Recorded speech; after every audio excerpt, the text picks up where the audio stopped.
Je vous retrouve à Los Angeles parce que pour ceux qui le savent et ceux qui me suivent notamment sur Instagram et sur Snapchat, je suis partie hier pour LA et je me suis dit quoi de mieux que ce décor tout simplement hyper cool, hyper détente pour vous tourner la vidéo de ce dimanche. Donc là j'ai pas ma caméra habituelle, j'ai ma caméra de vlog, donc j'espère que le son ça ira, que vous m'entendrez bien et que vous n'aurez pas trop de bruit de fond, de vent ou autre petit parasite. Déjà première chose, sachez que les 2 prochaines semaines je vais probablement faire des vlogs hyper intéressants je pense pour vous. Donc même si vous n'êtes pas tous à Los Angeles, ce sera intéressant dans le sens où je vais vous montrer comment je gère ma diète, comment je gère le training et comment je m'organise tout simplement en vacances pour être le plus propre possible tout en se faisant plaisir.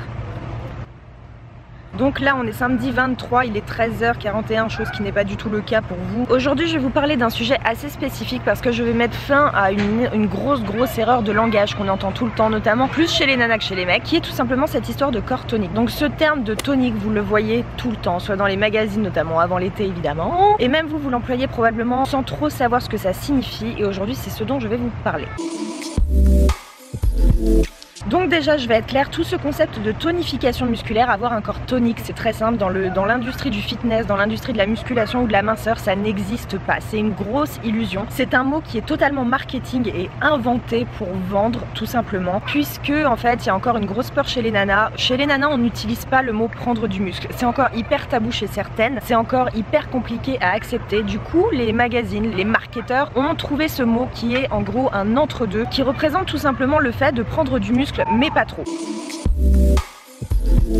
Au sens propre du terme, le tonus musculaire désigne un procédé électrophysiologique qui va mesurer en fait un flux ionique à l'intérieur de vos membranes musculaires. Et pour aller un petit peu plus loin, ça décrit en fait le moment de préparation du muscle avant de procéder au travail anaérobique. Plus vous allez travailler votre muscle, plus il va être en forme, plus il va avoir d'activité électrophysiologique au repos. Et c'est ça qui décrit tout simplement le tonus musculaire. C'est en aucun cas un état physique, visuel, ce n'est pas le fait d'avoir un corps qui soit ferme, ça ne décrit absolument pas tout ça. Le tonus musculaire, c'est ce qui se passe à l'intérieur de votre muscle.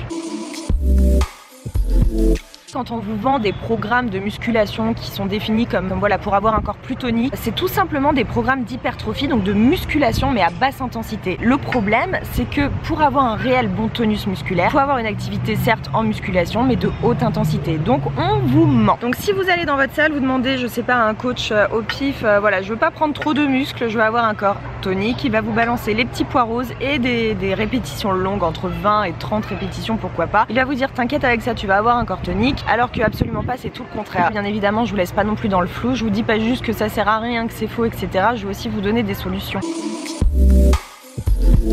Vous avez 2 possibilités, vous avez soit prendre du muscle, soit perdre du gras. Si toi ton objectif dans ta tête est justement d'avoir ce corps tonique, c'est que en réalité, oui ton objectif est bel et bien de prendre du muscle, mais le tout dans une progression qui soit modérée. Donc oui dans ces cas-là la salle est bel et bien ton ami, oui les charges lourdes peuvent l'être aussi. Donc moi le conseil que j'aurais à te donner c'est tout simplement de ne pas hésiter de travailler en charge lourde ou moyennement lourde si tu travailles à la maison et que tu as un petit peu moins de matériel. Et tout simplement quand tu auras atteint le niveau de progression qui t'intéresse, tu vas conserver ce niveau, tu vas entrer dans un système de stabilisation. Mais n'hésite pas pour tes débuts, pour avoir ce fameux corps pseudo-tonique que tu souhaites, à utiliser des charges, à avoir un programme qui soit déjà de base musculairement intense. Travailler ton muscle de façon intense, c'est conserver ta masse musculaire et aussi éviter ce visuel de peau flasque, ce visuel de corps un petit peu mou. Donc si demain tu décides de commencer la salle, de prendre un coach ou de demander conseil à un coach de ta salle, je te déconseille très clairement d'utiliser ce terme de corps tonique si tu veux réellement arriver à un objectif qui soit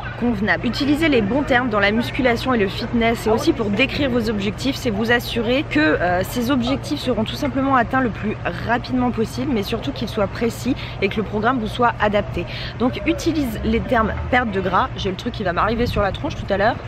Donc utilise les termes perte de gras, prise de muscle, mais oublie ce terme de corps tonique qui n'existe pas et qui portera défaut aux gens qui peuvent t'entraîner ou même toi dans la construction de ton programme. J'espère que cette petite vidéo vous aura plu, peut-être un petit peu plus rapide que d'habitude. N'hésite pas à activer la cloche, à t'abonner pour suivre mes aventures à Los Angeles, comment vont se dérouler mon voyage. Je vous laisse aussi me suivre sur Instagram si ça vous intéresse puisque je vous mets très souvent des Insta directs, je vous fais tout suivre un petit peu sur le moment présent. Je vous fais des gros bisous et je vous dis à la semaine prochaine.